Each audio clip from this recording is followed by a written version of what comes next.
الدین الخالص.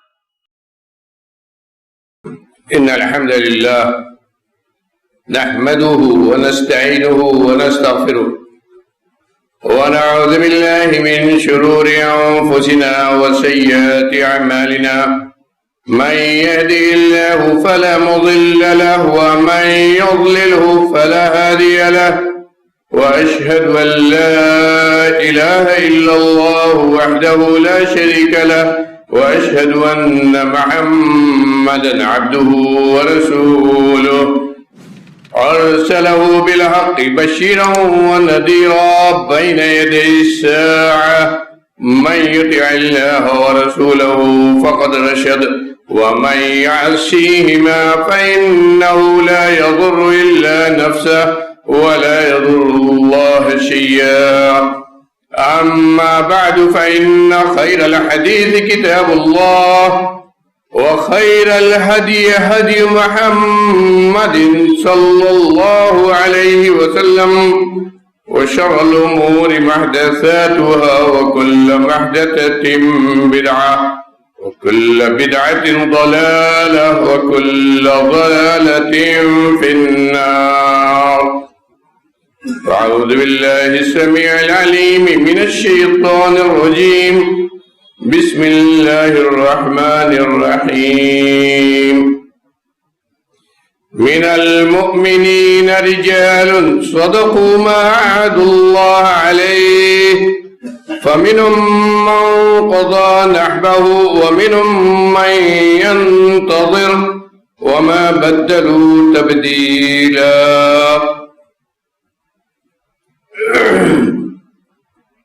معزز حاضرین، دینی بھائیوں، اسلامی ماں اور بہنوں، آج یوم عاشوراء 10 محرم کی 10ویں تاریخ کو عام طور پر مسلمانوں کے بڑے طبقے میں واقع کربلا حضرت حسین رضی اللہ عنہ کی شہادت سے جوڑ کر یاد کیا جاتا ہے. اور اس تعلق سے بدعات، خرافات، شرکیات جو روافض کی گڑھی ہوئی عام طور پر، ان کو اس طرح منایا جاتا ہے جیسے یہی دین. کہنے والے یہاں تک کہہ دیتے ہیں اسلام زندہ ہوتا ہے ہر کربلا کے بعد، گویا یہی اسلام. اور دیکھنے والے جو ہمارے عمل کو دیکھ کر ہمارے دین اور اس کی شکل کو سمجھتے ہیں، وہ بھی اسی کو دین کا بڑا حصہ سمجھتے ہیں. اس موقع پر 2 چیزیں ہمیں اہل سنت اور اہل سنت میں سے کتاب و سنت پر عمل کرنے والے ہمارے لیے 2 چیزیں. پہلی چیز تو یہ ہے کہ یہ دن خود نبی کریم صلی اللہ علیہ وآلہ وسلم نے اس کو بہت اہمیت دی. اس دن کا روزہ مشروع کیا. رمضان کے روزے کے بعد سب سے افضل روزہ شہر اللہ المحرم جسے کہا، اس کا روزہ کہا. لیکن کیوں اہمیت دی؟ اس لیے کہ اس دن میں آپ کے نبوت کے بھائی حضرت موسیٰ علیہ السلام جو اولو العزم من الرسل میں سے ایک ہیں، جن کا مقام مرتبہ اللہ نے بہت اونچا، کلیم اللہ جن کا لقب، ان کو اللہ نے فرعون کی فرعونیت اور اس کے ظلم ستم سے نجات دی تھی. یہی دن ہے جس دن فرعون کو سمندر میں ڈبو کر پوری دنیا کے لیے اسے سامان عبرت بنا کر اس طرح اللہ نے رکھا کہ اس کی لاش آج بھی موجود ہے. اس عظیم واقعے پر موسیٰ علیہ السلام نے جب شکرانے کا روزہ رکھا تھا تو اسی روزے کی یاد میں اللہ کے نبی نے ہمارے لیے روزہ مشروع کیا، خود رکھا اور رکھنے کا حکم دیا. اور گویا ایک طرح سے اس عظیم واقعے کی یاد کو قیامت تک کے لیے، جب تک مسلمان اس سرزمین پر ہے، اس کو باقی رکھا. اس روزے کو اسی واقعے سے جوڑا تاکہ وہ عظیم واقعہ مسلمانوں کے ذہن میں رہے اور اسی عظیم واقعے کے تعلق سے اس دن روزہ رکھے مسلمان کہ انہیں یاد رہے کہ اللہ رب العالمین کی نصرت و مدد اپنے بندوں کے لیے کس طرح آتی ہے۔ دوسری بات، حضرت حسین رضی اللہ عنہ کی شہادت بلا شبہ ظالمانہ مجرمانہ عمل، لیکن اس کی حقیقت کو سمجھنے سے پہلے اس کے پیچھے کون سے لوگ ہیں وہ جاننا پڑے گا۔ کہیں ایسا نہ ہو کہ مجرم جو اصل مجرم ہے وہ برحق ہو جائے، وہ بری ہو جائے، اور جن کو فلسفیانہ اور افسانوی انداز سے مجرم بنایا گیا ہے اور جن پر ایک زمانے سے لعن و طعن و تشنیع و تعریض کی جاتی ہے، حقیقت میں جو نبی کریم صلی اللہ علیہ وسلم کے حقیقی ساتھی ہیں انہیں کو مجرم بنا دیں۔ حقیقی جو مجرم ہیں ان کے بارے میں ہم بھی کہتے ہیں لعنت اللہ علیہ والملائکۃ والناس اجمعین، لیکن یہ تو جانو کہ اصل مجرم ہے کون۔ افسانوی واقعہ بنا کر اس واقعے کو کچھ اور بنا دیا گیا، اور وہ شہادتیں، وہ حقیقی شہادتیں جو اسلام کے لیے دی گئیں اور جس کی وجہ سے یہ دین آج بھی اسی طریقے سے آج ہمارے پاس موجود ہے جس طریقے پر نبی کریم جناب احمد مجتبی محمد مصطفیٰ صلی اللہ علیہ وسلم دنیا میں چھوڑ کر گئے تھے، اور کہا تھا ترکتکم علی المحجۃ البیضاء لیلها کنہاریہا لا یزیغ عنہا الا ہالک، روشن شاہراہ چھوڑ کر گئے تھے اور کہہ دیا تھا کہ یہ روشن شاہراہ ہے، اس پر قائم رہو گے، اس پر چلتے رہو گے تو کبھی بھی گمراہ نہیں ہوگے۔ گمراہ وہ ہوگا جو اس شاہراہ کو چھوڑے گا اور نبی کے نام پر، نبی کے دین کے نام پر نئی نئی باتیں ایجاد کرے گا۔ میرے بھائیوں، یہ یقین ہمیں رکھنا چاہیے کہ جو لوگ اس واقعے کے پیچھے، اس واقعے کے نام سے بدعت و خرافات کرتے ہیں اور اس کو دین کا حصہ سمجھتے ہیں، وہ حوض کوثر سے بھی بھگائے جائیں گے جہاں پر نبی کریم صلی اللہ علیہ وسلم اپنی امتوں کو پلائیں گے، اپنے ہاتھ سے پلائیں گے۔ وہاں پر نبی ان لوگوں سے کہیں گے سوقن سوقن لمن غیر بعدی، اور اس پر سلف کے اتفاق ہے، اس لیے کہ جس نے بھی دین کو بدل کر دین کی کوئی اور شکل بنا دی، دین کو کچھ اور بنا دیا اور دین میں ایسی تبدیلی کی کہ وہ اسے ہی دین سمجھا کے جانے لگا، تو وہ اس میں نبی کے اس اعلان کے اندر داخل ہے سحقن سحقن لمن غیر بعدی۔ نبی دیکھ کر کہیں گے کہ ہادی امتی، کیسے سمجھیں گے یہ امتیں؟ اس لیے کہ نماز پڑھنے والے ہوں گے، یہ روزہ رکھنے والے ہوں گے، ان کے اوپر وضو کے جو نشان ہیں وہ ہوں گے اور ہاتھ پیر چمک رہے ہوں گے، لیکن جب حوض کے قریب آئیں گے تو فرشتے ان کو روکیں گے، فرشتے ان کو روکیں گے، نبی کہیں گے ہادی امتی امتی، یہ تو میرے امت کے لوگ ہیں، لیکن کہا جائے گا کہ آپ نہیں جانتے کہ انہوں نے کیا کچھ کیا، تو نبی کہیں گے سحقن سحقن لمن غیر بعدی۔ اللہ رب العالمین ہم کو ایسے طریقوں سے اور ایسے عمل سے بچائے کہ نبی ہمارے بارے میں بات کہیں،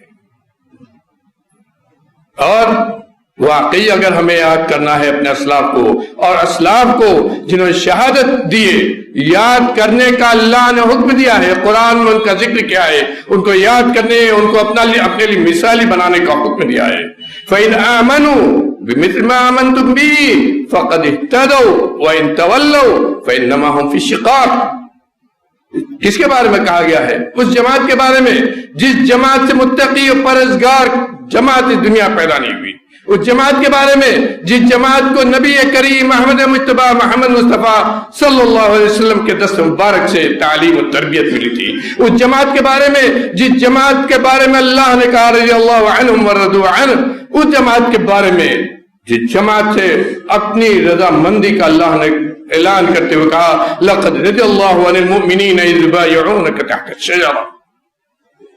نبی کریم صلی اللہ علیہ وسلم فرماتے ہیں کہ جس نے بھی اس درخت کے نیچے میرے ہاتھ پر بیعت کی ہے وہ جہنم کی آگ نہیں دیکھے گا. آپ نے فرمایا جس نے بھی میرے چہرے کو دیکھا اس دنیا میں وہ جہنم کی آگ نہیں دیکھے گا، چاہے ایک مرتبہ دیکھا ہو، چاہے ایک مرتبہ دیکھا ہو، اور چاہے ایک مرتبہ نبی کی مجلس میں حاضر ہوا. یہ وہ جماعت ہے جن کے بارے میں اللہ رب العالمین نے ایمان، امانت داری، صداقت، تقوی شعاری اللہ رب العالمین گواہی دیتا ہے. من المؤمنین رجال صدقوا ما عاهدوا الله علیہ فمنهم من قضى نحبه ومنهم من ينتظر وما بدلوا تبدیلا. مومنین ہی میں کچھ ایسے لوگ ہیں، وہ لوگ جو اپنے آپ کو ایمان والا کہتے ہیں، انہی میں سے کچھ ایسے ہیں صدقوا ما عاهدوا الله علیہ، اللہ کا اعلان ہے، اللہ سے انہوں نے جو وعدہ کیا تھا اس دین کی حفاظت کرنے کا، اس دین پر قائم رہنے کا، اس شریعت کو دنیا میں نافذ کرنے کا، انہوں نے اپنے وعدے کو پورا کر دیا، اپنے وعدے کو انہوں نے پورا کر دیا، سچ کہا جو وعدہ کیا. فَمِنْهُمْ مَنْ قَضَى نَحْبَهُ، تو ان میں وہ ہیں جنہوں نے اپنی باری تو پوری کر لیا، دنیا میں اپنی جان دے کر اللہ کو پیارے ہو گئے، اور ان میں وہ بھی ہیں جو ابھی اپنی باری کا انتظار کر رہے ہیں. وما بدلوا تبدیلا، اللہ کا اعلان، اللہ اکبر. ایسے لوگوں پر تاہ تشنیع کرنے والے روافض، گندے کیڑے، ان کے بارے میں سوچئے کہاں ہے، کہاں سے کہا جائے کہ مسلمان ہے. جس جماعت کے بارے میں اللہ کہتا ہے وما بدلوا تبدیلا، ہم نہیں کہہ رہے ہیں، اللہ کہہ رہا ہے، انہوں نے جو وعدہ کیا رہا اس میں کوئی بھی تبدیلی نہیں کی. لیکن روافض ان کی عقیدے کا یہ حصہ ہے. خمینی ملعون نے خود اپنی کتاب میں لکھا ہے کہ نبی کریم صلی اللہ علیہ وسلم کے بعد سوائے 7 صحابہ کرام کے جتنے دنیا میں تھے سب مرتد ہو گئے تھے، سب مرتد ہو گئے تھے، نعوذ باللہ من ذالک. خمینی کی کتاب میں لکھا ہوا ہے. جیسے ہمارے ملک کی ایک جماعت جسے اپنا امام آج بھی کہتی ہے، اور ہم میں سے کون ہے جس کو یہ یاد ہے، جانتے ہیں اس اسلام کی بیٹی کو جس نے اپنے دین کی خاطر سب سے پہلے شہادت دی تھی. حضرت سمیہ کو کون یاد کرتا ہے ہم میں سے، جن کی مکے میں مسلمانوں کے درمیان سب سے پہلی شہادت، جن کی شہادت پر جب ان کا ابو جہل نے شہید کیا تھا، نبی کریم صلی اللہ علیہ وسلم بلک بلک کر رو رہے تھے، کہتے تھے صبرن یا آل یاسر موعدکم الجنہ، صبرن یا آل یاسر موعدکم الجنہ. اے آل یاسر، جو تکلیفیں پہنچ رہی ہیں ان پر صبر کرو، یہ دین کی خاطر ہے، یہ تمہارے ایمان کی خاطر ہے، اور اس کا بدلہ تمہیں وہاں ملے گا جہاں ہم اور تم جنت میں اکٹھا ہوں گے. صبرن یا آل یاسر موعدکم الجنہ. پہلی شہادت کس نے دی ہے جس کو ہم بھول چکے ہیں، ہمارے بھی بہت سارے بچے نہیں جانتے. حضرت سمیہ اسلام کی چہیتی بیٹی، اور روایت کریمہ میں نے پڑھی ہے اس کے تعلق سے سوچئے. اس سے پہلے یاد کیجئے حضرت بلال حبشی کو، یاد کیجئے حضرت بلال حبشی کو، جن کی مکے کی گلیوں میں چیختی ہوئی احد احد کی آواز مدینے میں جا کر بھی حضرت صحابہ کرام کے درمیان سنی جاتی تھی. مدینے میں بھی جا کر صحابہ کرام پوچھتے تھے حضرت بلال حبشی سے کہ کیا وہ دن یاد ہے جب مکے کے ظالم آپ کو گلیوں میں اور گرم پتھر پر گردن میں رسی ڈال کر کھینچتے تھے اور آپ کی زبان سے صرف ایک کلمہ نکلتا تھا، احد احد. بلال حبشی کو کتنے یاد کرتے، اور نہ جانے کتنے ایسے شہداء ہیں. سید الشہداء حضرت حمزہ رضی اللہ عنہ، جن کی شہادت پر خود نبی کریم صلی اللہ علیہ وسلم رو پڑے تھے،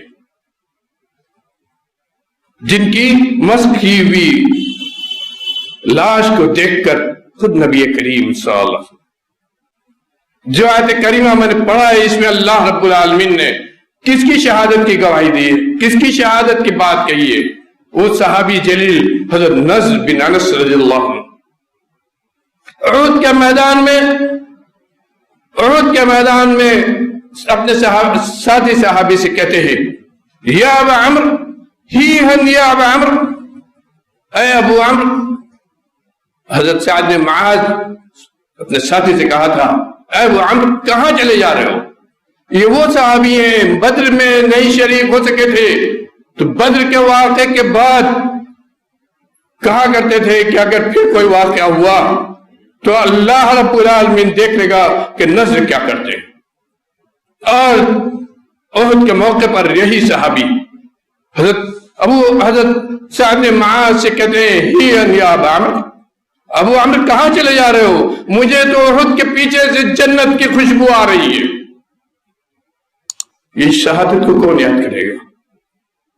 جب ان کی لاش آئی، 80 سے زیادہ زخم، ہر طرح کے، خنجر کے، تیر کے، سب طرح کے، اور جسم ایسا چھلنی تھا کہ کوئی بھی نہیں پہچان پا رہا تھا کہ یہی نذر ہے۔ ان کی بہن نے ان کو ان کی انگلی کی پوروں کو دیکھ کر پہچانا کہ یہی نذر ہے۔ کیا کہہ رہے تھے شہادت سے پہلے؟ کیا کہاں جا رہے ہو تم سعد بن معاذ؟ مجھے تو جنت کی ہوا آ رہی ہے۔ کہاں سے؟ احد کے پیچھے سے۔ حضرت انس بن مالک رضی اللہ عنہ کہتے ہیں، نبی کریم صلی اللہ علیہ وسلم نے کہا کہ انہی کا اللہ نے ذکر کیا ہے، صدقوا ما عہد اللہ علیہ فمنہم من قضى نحبہ، اپنی پاری انہوں نے پوری کر لی۔ عظیم صحابی جس کی صداقت، جس کی امانت داری، جس کے ایمان اور جس کے تقوی کی شہادت اللہ نے قرآن میں اس طرح دی ہے کہ قیامت تک جب تک قرآن اس سرزمین پر ہے اس کو پڑھا اور یاد کیا جائے گا۔ لیکن ہم تو بھول گئے، اور واقع کربلا کو اسی لیے اتنی اہمیت دی گئی تاکہ مسلمان اپنی تاریخ بھول جائے، تاکہ مسلمان اپنی شریعت بھول جائے، تاکہ مسلمان یہ بھول جائے کہ یہ شہادتیں دے کر کون سا دین ہمیں دیا گیا، کون سا دین ہمیں دیا گیا، اور کس شریعت کا ہمیں پابند بنایا گیا۔ اور وہ صحابہ کرام جنہوں نے قدم قدم پر نبی کریم صلی اللہ علیہ وسلم کے قدم قدم پر نبی کریم صلی اللہ علیہ وسلم کے لیے اپنی جانیں نچھاور کی، اپنا سب کچھ قربان کیا، اپنے گھر کا سارا اثاثہ دے دیا، اپنی جان دے دی، اپنی جان تک دے دی۔ حضرت ابو طلحہ کو یاد کیجئے، کہا کرتے تھے صحابہ کرام، احد کا دن اگر یاد کرتے ہو تو یاد رکھو کہ وہ دن صرف ابو طلحہ کا تھا جس نے نبی کی حفاظت کے لیے اپنے ہاتھ کو چھلنی کرا دیا۔ کہتے تھے احد کا دن ابو طلحہ کا دن تھا جس نبی کی حفاظت کے لیے اپنا سب کچھ قربان کیا۔ یہی لوگ ہیں جن کے بارے میں اللہ کا یہ اعلان ہے، اور اس اعلان کے باوجود واقع کربلا کے ذریعے ان ساری شہادتوں کو بھلوانے کی کوشش کی گئی، اور اس کے پیچھے وہ شرکیات و بدعات و خرافات جن کا دین سے کہیں بھی کوئی، جن کو اس شکل میں آج کی دنیا میں جب روافض کی حکومت چاروں طرف پھیل چکی ہے، روافض جن کو آپ شیعہ کہتے ہیں، حقیقت میں روافض، اور ان میں سب سے سخت اثنا عشری ہے جو ایران میں، جن کے ہاں سنی اس دنیا میں جینے کا حق نہیں رکھتے ہیں، جن کے ہاں سنی اس دنیا میں جینے کا حق نہیں رکھتے ہیں، اور اپنے مقصد کے خاطر دنیا کی سب سے بدترین قوم یہود، ان سے ان کی سب سے بڑی دوستی۔ کیوں؟ اس لیے کہ یہ روافض عبداللہ بن سبا کی نسل ہے، وہ آدمی، وہ یہودی جو مسلمان کے چوکے میں مسلمانوں کے اندر داخل ہوا، اور جس نے حضرت عثمان رضی اللہ عنہ کی شہادت سے لے کر بعد کے بہت سارے واقعات میں مسلمانوں کو گمراہ کیا۔ اور پھر انہی کے پروردہ ایسے مورخین پیدا ہوئے جنہوں نے ہماری اسلامی تاریخ کو پورے طور پر صحابہ کرام کے خون سے رنگ دیا.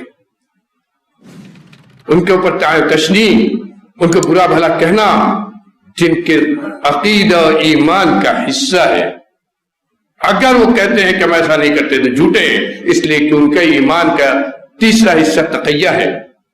تقیہ یہ جھوٹ، اور اس طرح جھوٹ کہ آدمی اس جھوٹ کو سمجھ بھی نہ سکے. جتنا بڑا تقیہ کرتا ہے وہ اتنا بڑا ان کے ہم مسلمان. اسی تقیہ کے ذریعے ہماری تاریخ کو انہوں نے گندا کیا، ہمارے نبی کی سیرت تک کو گندا کرنے کی کوشش کی. امہات المومنین ہماری ماں کو اسلام سے خارج اور نہ جانے کیا کچھ کہہ ڈالا. وہ ام المومنین عائشہ صدیقہ رضی اللہ عنہ جن کی طہارت اور پاکیزگی کی شہادت اللہ رب العالمین نے دی، ان کو سب سے زیادہ متہم کرنے کی کوشش کی. کیوں؟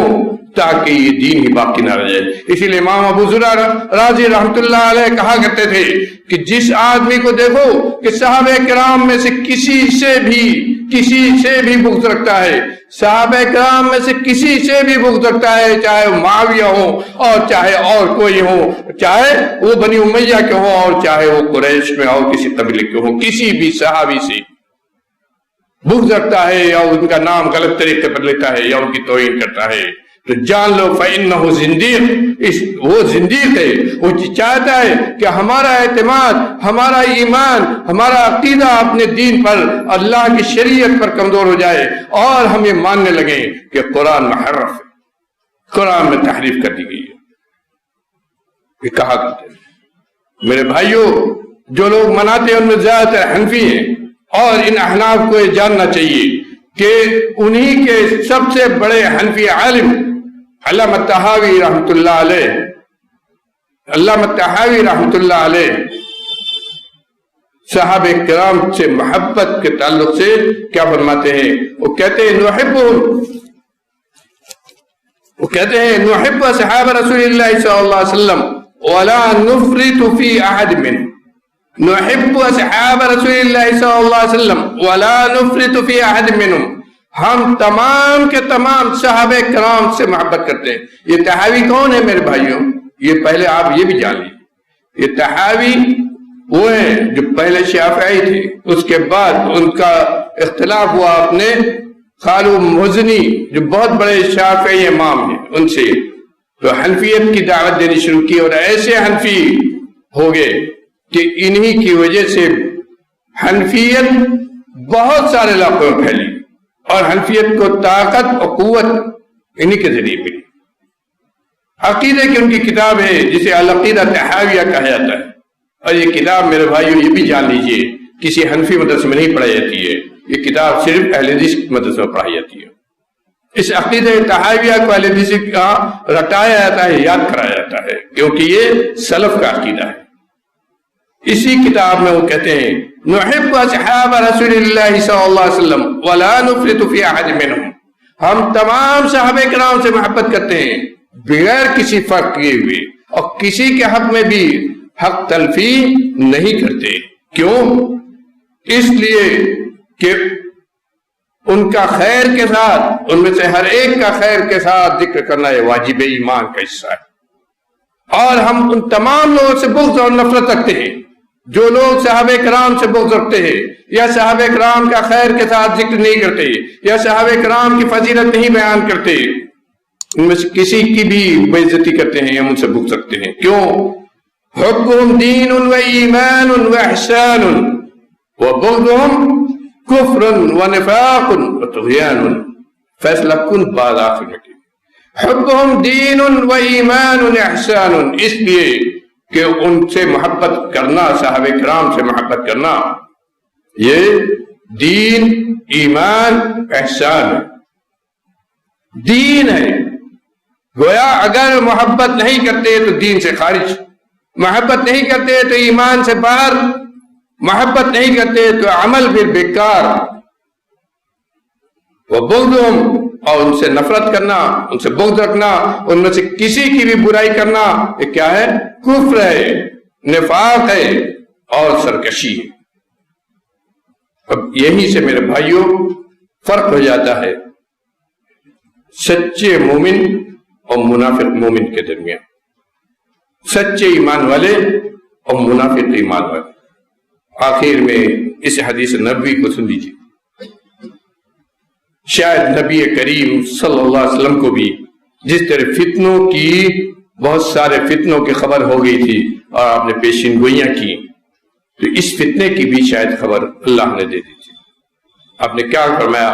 اللہ اللہ اصحابی، اللہ اللہ اصحابی، لا تتخذوهم غرضا بعدی۔ اللہ سے ڈرو میرے اصحاب کے سلسلے میں۔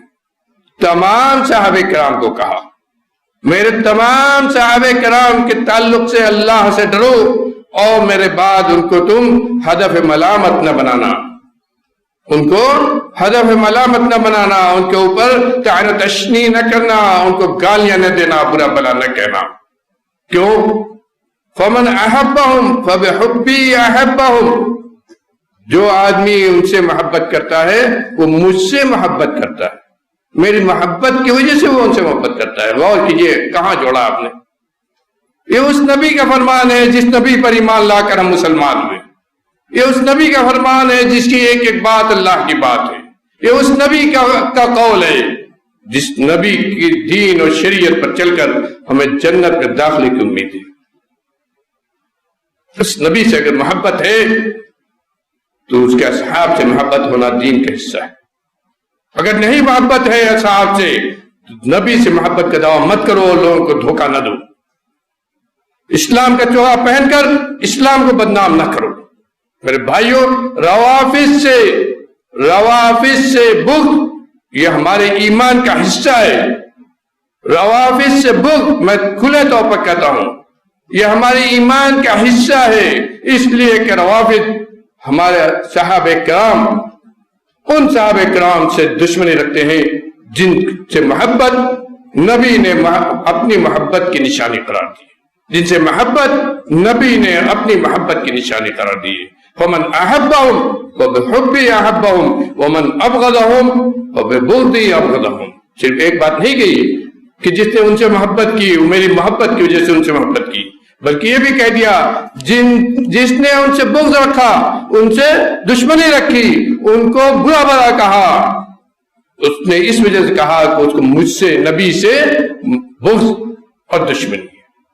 گویا بغض، صحابہ سے بغض اور دشمنی نبی سے بغض اور دشمنی کی علامت ہے، نبی سے بغض اور دشمنی کی علامت ہے۔ اور آگے کیا کہہ رہے ہیں نبی کریم صلی اللہ علیہ وسلم؟ ومن آذاهم فقد آذانی ومن آذانی فقد آذى اللہ۔